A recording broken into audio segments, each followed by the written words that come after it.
Happy Father's Day. Happy Father's Day to you.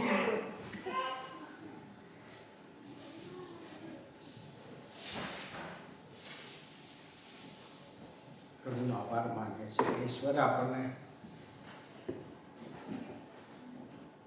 આ તક આપી કે આપણે આજના દિવસે પ્રભુની હજીરીમાં આપણે આવી શક્યા છીએ. જોકે જે બનાવ જે બન્યો અને જે વિડીયોઝ અને જે સમાચાર અને એ સાક્ષીઓ અને એ બધું જ્યારે જોઈએ છે ત્યારે હૃદય દ્રવી ઉઠે છે. એ લોકો જે કુટુંબ હોય પોતાના વાલાઓ ગુમાવે છે. એમના સ્થાને આપણી જગ્યાએ આપણી જાતને આપણે મૂકીને જોઈએ છીએ ત્યારે ન દુઃખ ન દર્દને આપણે અહેસાસ કરી શકીએ છીએ, પણ એમના માટે પ્રાર્થના કરવા સિવાય આપણે બીજું કશું કરી શકતા નથી. દિલાસાનું દેનાર ઈશ્વર દિલાસો આપે ના આપણી પ્રાર્થના એમાં આપણે એ યાદ રાખીએ કે ઈશ્વર આ પરિસ્થિતિનો સામનો કરવા માટે તેમને કૃપા આપે. પ્રભુના વચનોમાં છીએ પહેલા આપણે પ્રાર્થના કરીએ. પ્રભુજી, અમે તમારો પુષ્કળ આભાર માનતા તમારી સમક્ષતામાં આવીએ છીએ, કારણ કે તમે અમને વચન આપ્યું છે કે જો જગત અંત સુધી હું તમારી સાથે છું. ગમે તેવા સમય સંજોગો અને પરિસ્થિતિમાંથી પસાર થઈ તમે અમારી સાથે છો. તમે અમને કદી જ મૂકી દેતા નથી, કદી જ તજી દેતા નથી. તમારા માટે તેના માટે મેં તમારા નામને ધન્યવાદ આપ્યો છે. મારો ગઢ છો, મારો કિલ્લો છો, મારું આશ્રય સ્થાન છો, મારા સંતાનની જગ્યા છો, એ સંકટને સમયે હાજરા હજૂર છો. અને એટલા જ માટે અમે તમારા કૃપાસન પાસે આવી શકીએ છીએ, તમને આવા બાપ કહીને અમે હાથ મારી શકીએ છીએ. હાલેલુયા પ્રભુ, તેના માટે મેં તમારા નામને ધન્યવાદ આપ્યો છે. અમારો અને અમારા સર્વસ્વનો તમે અંગીકાર કરો, સ્વીકાર કરો. તમારા વચનોનો મનન કરવાના માટે તમારા પવિત્ર આત્માની સહાયતાને મદદ આપો, અને એ વચનોને આધીન થવાના માટે આધીનતાવાળું હૃદય આપો. એ જ મારી પ્રાર્થના છે. ઈસુ પ્રભુ નામમાં માંગીએ છીએ, આમેન. આજે આપણે પિતૃદિન કે ફાધર્સ ડે આપણે સેલિબ્રેટ કરી રહ્યા છીએ. બાળકોના ઉછેરની અંદર માતા અને પિતા બંનેનો સરખો ફાળો હોય છે, પણ કદાચ પિતાનો ફાળો એ પડદા પાછળની સેવા જેવો હોય છે, એટલો બધો દેખાતું નથી. અને એટલા માટે મોટા ભાગે માતાને બધું માન આપવામાં આવે છે. પણ બાઇબલની અંદર જ્યારે જ્યારે ઉલ્લેખ કરવામાં આવ્યો છે ત્યારે ત્યારે ત્યાં માતા અને પિતાનો બંનેનો ઉલ્લેખ કરવામાં આવે છે. માતા પિતા, અને એટલા માટે કે એ બંને એટલા જ બાળકોના ઉછેર માટે બંને એટલા જ જવાબદાર છે, અને બંનેને સરખું માન મળવું એ જરૂરી છે. આજે આપણે જ્યારે પિતૃદિન ઉજવી રહ્યા છીએ ત્યારે એ માતા પિતા બંનેનું આપણે માન આપીએ છીએ, સન્માન આપીએ છીએ. પણ વાય, શા માટે આપણે માતા પિતાનું સન્માન કરવું જોઈએ?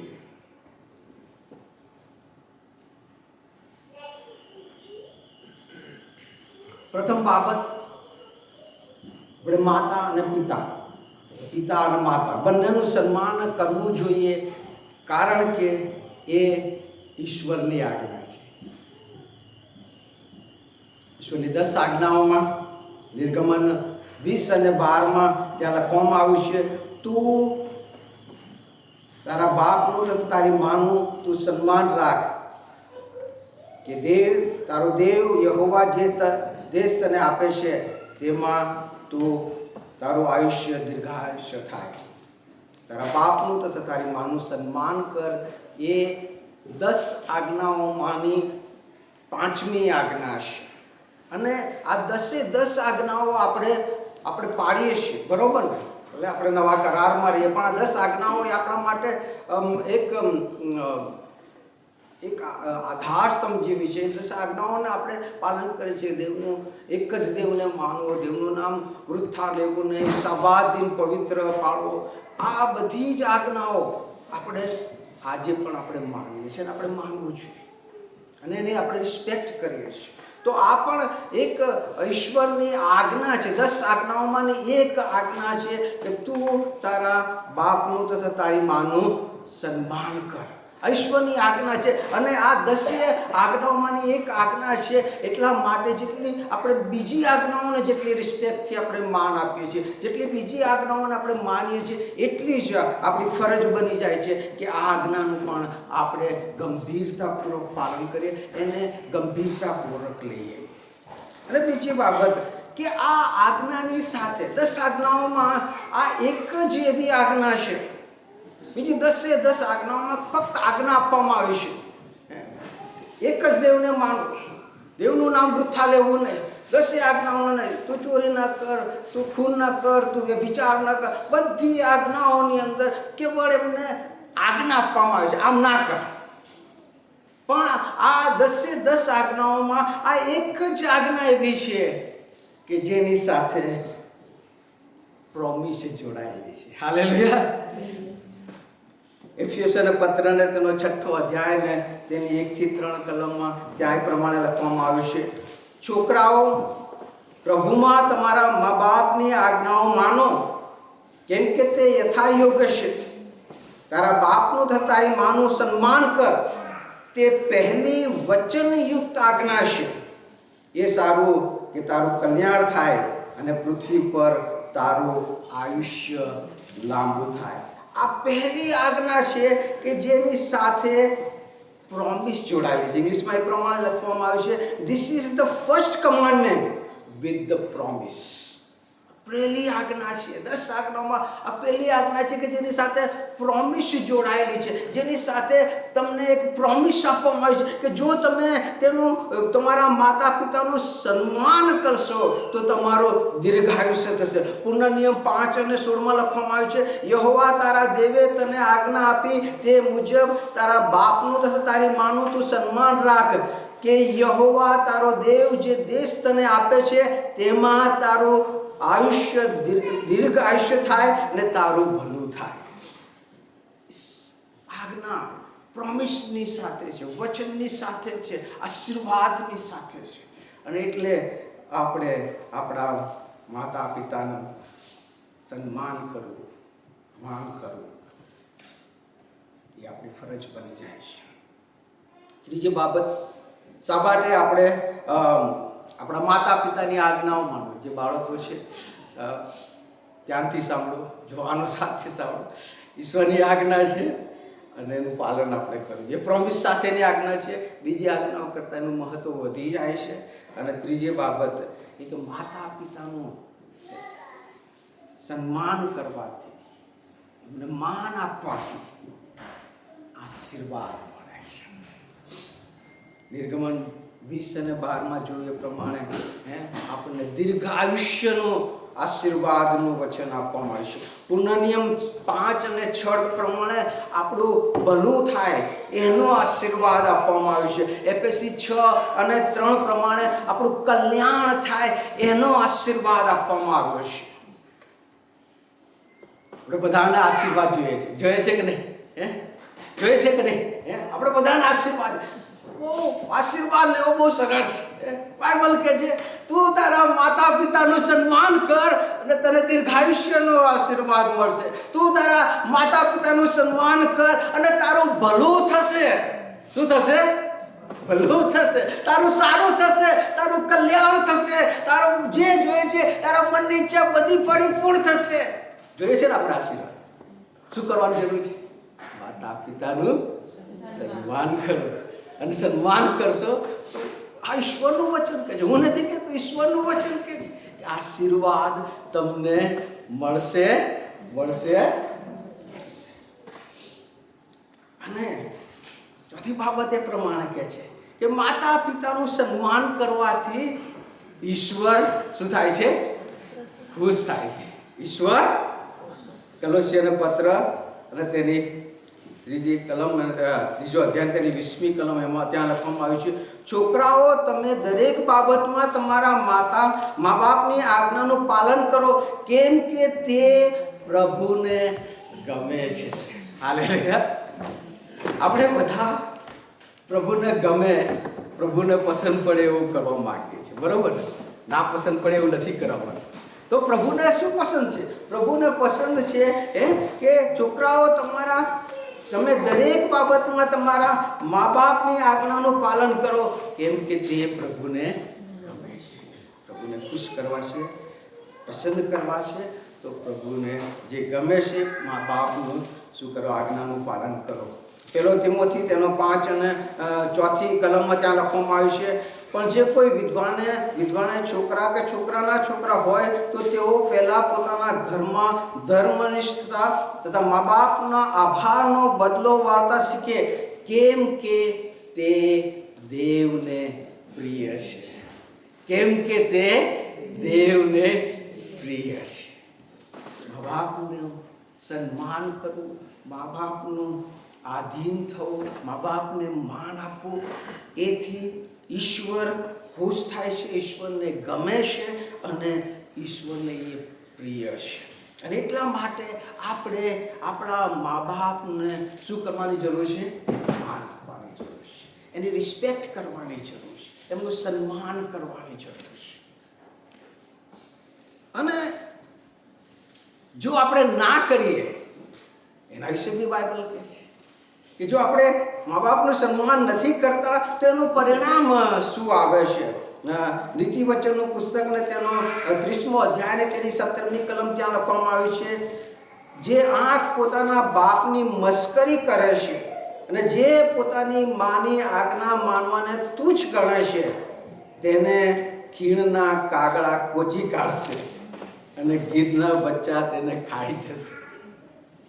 એટલે કે આવા વ્યક્તિઓ એ શ્રાપિત થશે.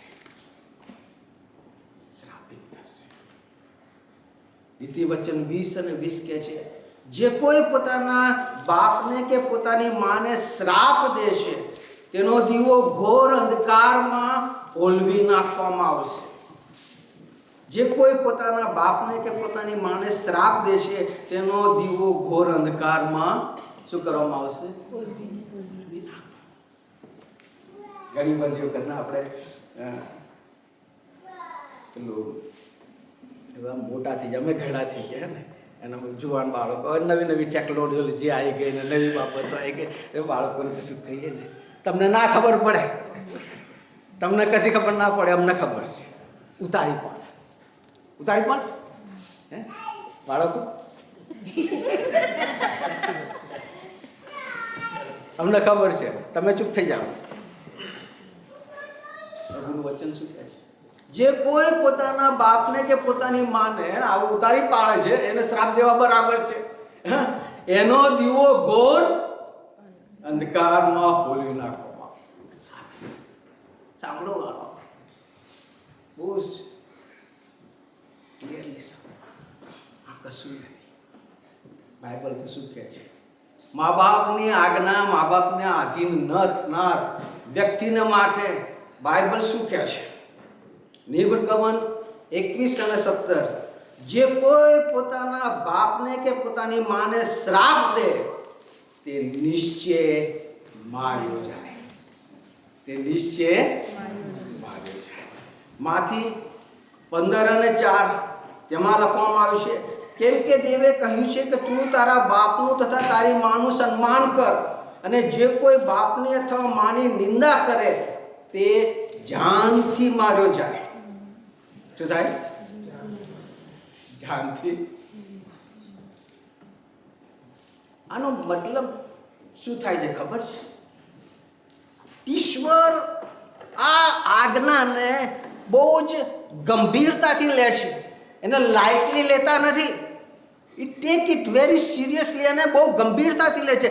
આ જે આજ્ઞા, તારા મા બાપનું સન્માન કર, 5મી જે આજ્ઞા છે એ આજ્ઞા, એ વ્યભિચાર ન કર, તું ખૂન ન કર, મૂર્તિ પૂજા ન કર, એનો જે ગુનો છે, એનું જે ઉલ્લંઘન કરે એની સજા એ મોતની સજા હતી. પથ્થરે મારી નાખવાની સજા હતી. અને ઈશ્વર આ વચનો દ્વારા એ કહેવામાં આવે છે, આઈ એમ નોટ ટેકિંગ ધીસ, આ જે આજ્ઞા છે ને હું લાઇટલી લેતો નથી. એ એટલી જ ગંભીર છે અને એની શિક્ષા પણ એટલી જ ગંભીર છે. બાળકો સાંભળો, ગંભીર બાબત છે. એને લાઇટલી ના લઈ લઈએ, ને મજાકમાં ના લઈ લઈએ, અને વાતમાં મા બાપને ઉતારી ના પાડીએ.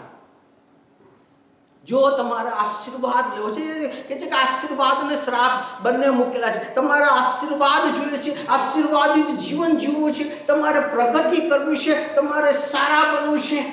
Respect your mother and father. નહીં કરો તો શ્રાપ મળશે. ઈશ્વર ખુશ નહીં થાય, ઈશ્વર પ્રસન્ન નહીં થાય, તમારું કલ્યાણ નહીં થાય. હવે તમારે નક્કી કરવાનું છે કે આ બેમાંથી શું પસંદ કરવું.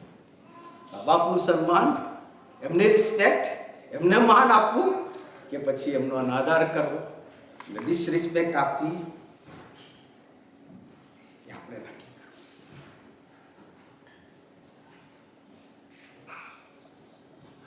આપણા ફિઝિકલ મા બાપની જ્યારે આપણે વાત કરીએ છીએ, ત્યારે હું વિચાર કરતો હતો કે ઈશ્વર આપણા જે ફિઝિકલ મા બાપ છે એ લોકોને માટે આટલી બધી રિસ્પેક્ટની ને આટલા બધા માનની ને બધી બાબતો એ જ્યારે કહી રહ્યા છે, તો એની પાછળ બી કંઈક રીઝન હોવું જોઈએ, એની પાછળ બી શું કારણ હોવું જોઈએ.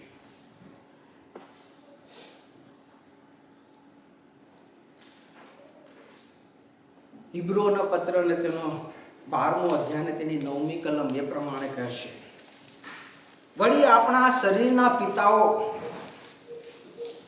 આપણને શિક્ષા કરતા હતા ને આપણે તેઓનું માન રાખતા હતા, તો આપણા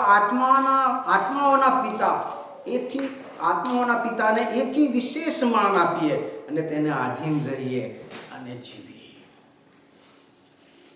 આપણા પૃથ્વી પરના પિતા, આપણે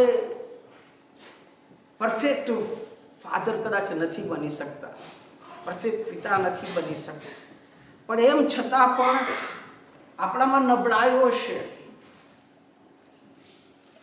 એમ છતાં પણ આપણા બાળકો આપણને માન આપે, આપણને રિસ્પેક્ટ કરે.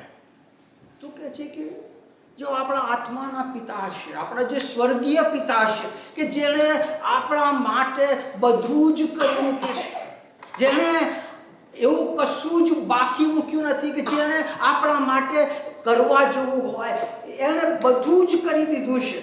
આપણા જે દૈહિક પિતાઓ છે એનાથી હજારો ગણો વિશેષ બાબત આપણા સ્વર્ગીય પિતાએ આપણા માટે કરી છે.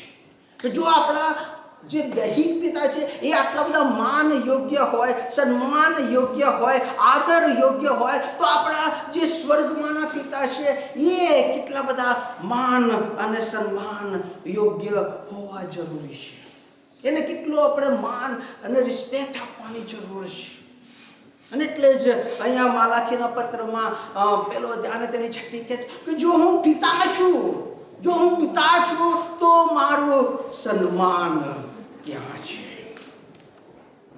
મારું સન્માન ક્યાં છે? એમાં આપણે ત્યાં આગળ વાંચીએ છીએ, ત્યાં આગળ 8મી કલમમાં ત્યાં લખવામાં આવ્યું છે, વળી તમે આંધળા જાનવરનું બલિદાન આપો છો અને વળી કહો છો કે એમાં કશું ખોટું નથી. લંગડા તથા રોગીશ જાનવરનું બલિદાન આપો છો અને વળી કહો છો કે એમાં કશું ખોટું નથી. ત્યારે તારા સુભાને એવા જાનવરનું ભેટ કર, એથી તે તારા પર પ્રસન્ન થશે. જે પ્રભુ અહીંયા જે કહેવા માંગે છે, અને એ તો એ છે કે તમે તમારું લેફ્ટ ઓવર લઈને આવો છો અને મને આપો છો, અને તમે એવી આશા રાખો છો કે હું ખુશ થઈશ, હું પ્રસન્ન થઈશ. I don't want your left over. તમારો લેફ્ટ ઓવરને આપણે શું કહીએ ખબર છે ગુજરાતીમાં? વધેલું ઘટેલું, એઠવા, કે જેને આપણે કૂતરાઓને નાખી દઈએ કે પછી પેલા ગરીબોને આપી દઈએ. અને ઈશ્વર કહે છે કે મને આવો તમારો લેફ્ટ ઓવર વધેલું ઘટેલું જોઈતું નથી. આઈ હેવ ગિવન માય બેસ્ટ. મારો સર્વશ્રેષ્ઠ મેં તમને આપ્યું છે. મારો સર્વશ્રેષ્ઠ પ્રેમ મેં તમને આપ્યો છે. મારું સર્વશ્રેષ્ઠ બલિદાન મેં તમને આપ્યું છે. મારા જીવનની સર્વશ્રેષ્ઠ બાબતો મેં તમને આપી છે. એ ઉદ્ધાર, એ પાપોની માફી, એ અનંતકાળી જીવન, the best thing I have given to you. એ મેં બેસ્ટ થિંગ તમને આપી છે. અને હું તમારી પાસેથી તમારી બેસ્ટ શ્રેષ્ઠ બાબતોની અપેક્ષા રાખું છું. મને ટાઈમ મળશે તો હું બાઇબલ વાંચીશ. મને ટાઈમ મળશે તો હું પ્રાર્થના કરીશ. અને રવિવારે જો મને સમય હશે અને બીજી કોઈ આયોજન મારી પાસે નહીં હોય તો હું ચર્ચમાં જઈશ. આવી સગવડતા વાળી ધાર્મિકતા ઈશ્વરને જોઈતી નથી. કે જો હું પિતા છું, આ તમારા પિતાઓ કે જેમણે તમારા દૈહિક પિતા, તમે એમને માન આપો છો, એમને સન્માન કરો છો, એમનો જે ઉપકાર છે એનો બદલો તમે વાળો છો. તો હું તમારો આકાશમાંનો પિતા, હું તમારો સ્વર્ગીય પિતા છું. અને મેં તમારા ફિઝિકલ મા બાપ કરતાં મેં વધારે તમારા માટે કર્યું છે. મેં મારી દ્રાક્ષવાળીના માટે એવું શું નથી કર્યું કે જે મારે કરવું જોઈતું. તમે મને એનો શું બદલો છો? કે તારા સ્વભાવને તું આવું આપી જો, એ શું ખુશ થશે?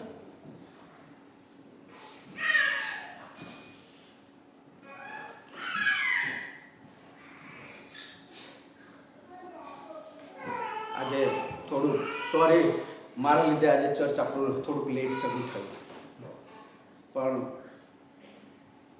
ટ્રાફિક નડી ગયો અને એના હિસાબે મારો પ્રયત્ન હોય છે કે હું નિયમિત ટાઈમસર ચર્ચમાં પહોંચું.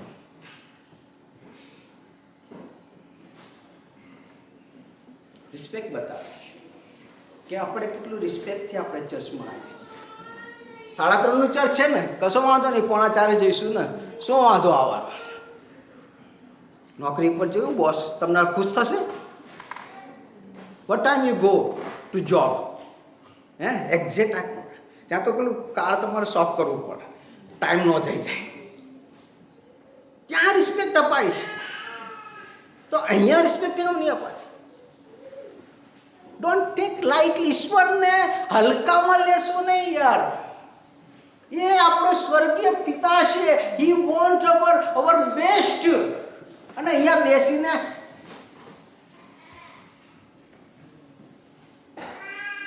ફેસબુક ઉપર શું ચાલુ રહ્યું છે, વોટ્સએપ પર શું મેસેજ આવી રહ્યો છે, ફોનમાં ખોવાય. અને રાજાઓનો રાજા, પ્રભુઓનો પ્રભુ, એ સર્વશક્તિમાન ઈશ્વર અહીંયા હાજર છે. હાજર છે કે નહીં? વિચારો, એ ઈશ્વરની હજુરીમાં તમે બેઠા છો અને તમે યાર ફોન ઉપર મંડી રહ્યા છો. શરમ કરો યાર. એ જોવે છે યાર, એ આંધળો નથી, એને આંખો છે. Respect your God.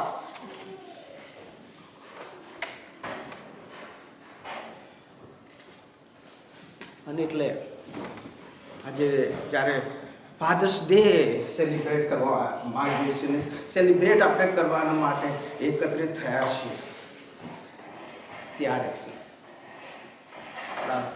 ચોક્કસ બાઇબલ કહે છે આપણા માતા પિતાને આપણે સન્માન કરવું જોઈએ, આપણે કરવું જોઈએ, આપણે માન આપવું જોઈએ. પણ સાથે સાથે એ આપણા સ્વર્ગમાંના જે પિતા છે એનો પણ અનાદર ના કરવો જોઈએ. એણે જે આપણા માટે કર્યું છે અને એ પૂરા હકદાર છે કે વી ગીવ હિમ રિસ્પેક્ટ, એને માન આપીએ. છેલ્લી બાબત કઈ બંધ કરીશ. મારા 4 બાળકો છે.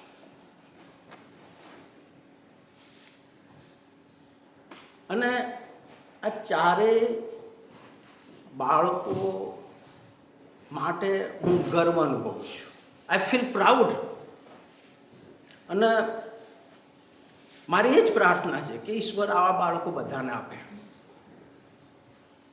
કારણ કે આ બાળકો, જોકે હું એક સારો પિતા તો નથી બની શકી, પણ મને માન આપે છે, મારી રિસ્પેક્ટ કરે છે, મારી આદર કરે છે. હું પાણી માગું તો દૂધ હાજર કરે છે. I feel proud. અને દરેક પિતાની આ ઈચ્છા હોય છે કે તેઓ પોતાના બાળકો પ્રત્યે પ્રાઉડ ફીલ કરે, ગર્વ ફીલ કરે. અને એ સૌથી મોટો આશીર્વાદ છે કુટુંબિક જીવનનો, કે જ્યારે પિતા પોતાના બાળકો ઉપર ગર્વ કરે. એક ફિઝિકલ પિતા હોવાના કારણે જો મને મારા બાળકો ઉપર આટલો ગર્વ મને અનુભવ થાય છે, તો એ સ્વર્ગીય પિતા એ આપણને જોઈએ છે. એ બી મારી માફક, તમારી માફક, તમારા અને મારા જીવન દ્વારા he want to feel proud. એ ગર્વ અનુભવવા માગે છે.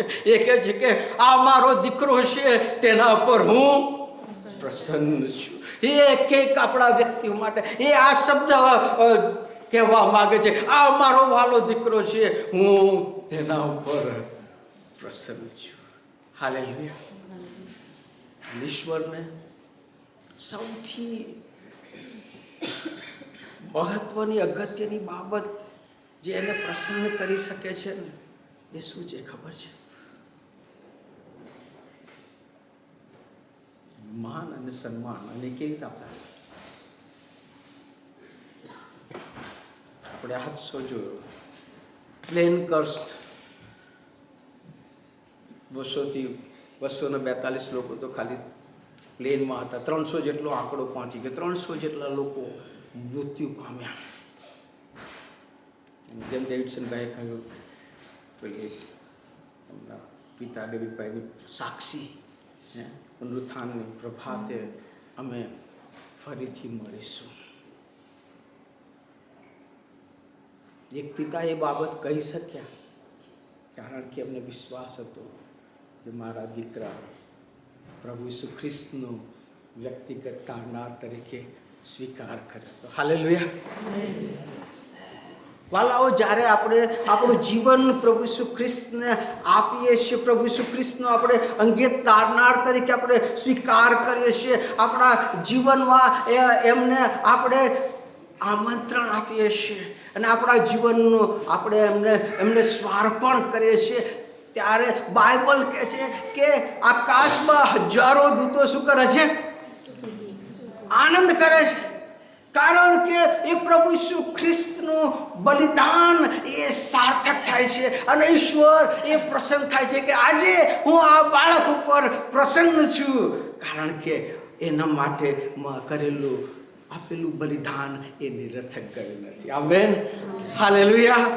Praise the lord.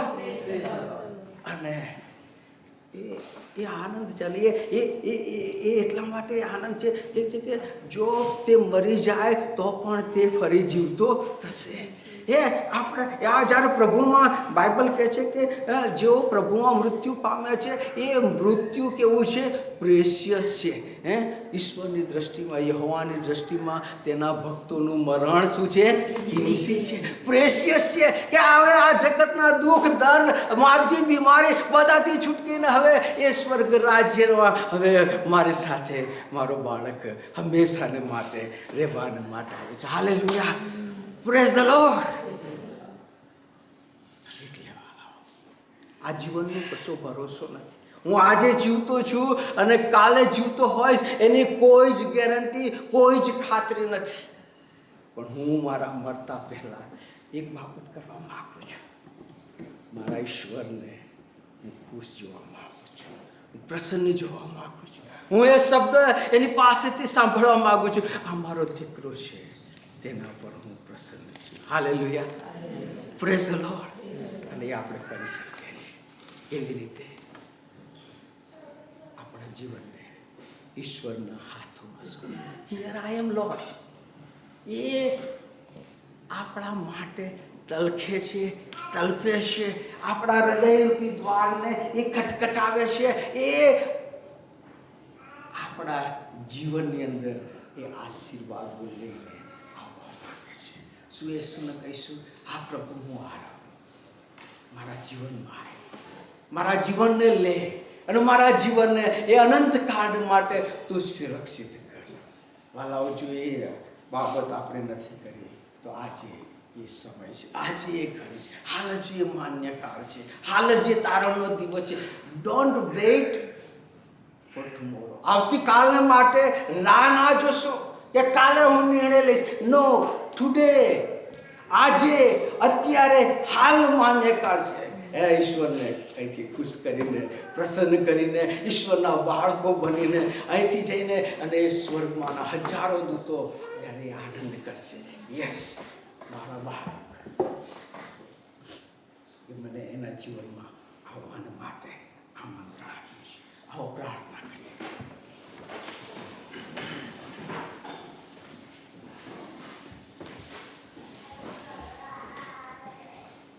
પ્રકટીકરણ 3 અને 20 ઈશ્વર કહે છે કે જુઓ, હું તમારા હૃદયરૂપી દ્વાર આગળ આવીને હું ખટખટાઈ રહ્યો છું. જો તમે તમારો દ્વાર, તમારું હૃદય મારા માટે ખુલ્લું કરશો તો હું માહે આવીશ અને તમારી સાથે જઈશ. આ ઈશ્વર આપણી પર એટલો બધો પ્રેમ કરે છે. એ આપણા જીવનમાં આવવા માંગે છે. એ આપણને અનંતકાલિક સુરક્ષા આપવા માંગે છે. એ આપણા જીવનને ખુશીઓથી અને આશીર્વાદોથી ભરી દેવા માંગે છે. આશીર્વાદનો ભંડાર લઈને આપણી પાસે આવવા માંગે છે. શું ઈશ્વરને આપણે કશું પ્રભુના, યસ, મારા જીવનમાં આજે હું અહીંથી તમારા એક સારા બાળક તરીકે હું જોવા માંગુ છું. આજે હું એવો દીકરો બનવા માંગુ છું કે જેને જોઈને તમે કહી શકો કે આ મારો દીકરો છે અને જેના પર સમજું. હૃદયને આપણે ઈશ્વરના માટે, કોઈના માટે નહીં પણ ઈશ્વરના માટે. અને જો ઈશ્વર એ આપણા હૃદયમાં આજે કાર્ય કરી રહ્યા છે, આપણે આપણા સ્થાનો પર ઊભા થઈને આપણા જીવનોનું રિકમિટમેન્ટ કરી ઈશ્વરને સોંપાઈ દઈએ અને કહીએ, પ્રભુ હું આ રહ્યો, mould me, make me and use me. Hallelujah.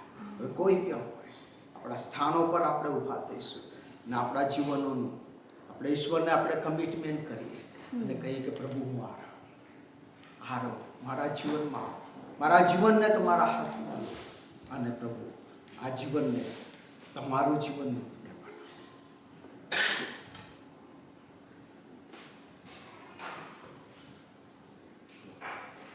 પ્રભુજી, અમે તમારો આભાર માનીએ છીએ આ સમયના માટે, વચનના માટે આભાર માનીએ છીએ. પ્રભુ, મારી પ્રાર્થના છે કે અહીં બેઠેલા એક એક વ્યક્તિ એવા બાળક બનાવો કે જેના વિશે તમે કહી શકો કે આ મારો દીકરો છે કે જેના પર હું પ્રસન્ન છું, આ મારી દીકરી છે કે જેના પર પ્રસન્ન છું. એવા બાળકો બનવાના માટે ને અમારી દરેક બાબતોની અંદર તમને માન, મહિમા અને રિસ્પેક્ટ આપવા માટે અમને કૃપા આપો અને સહાય કરો. ઈસુ પ્રભુના નામમાં માંગીએ છીએ.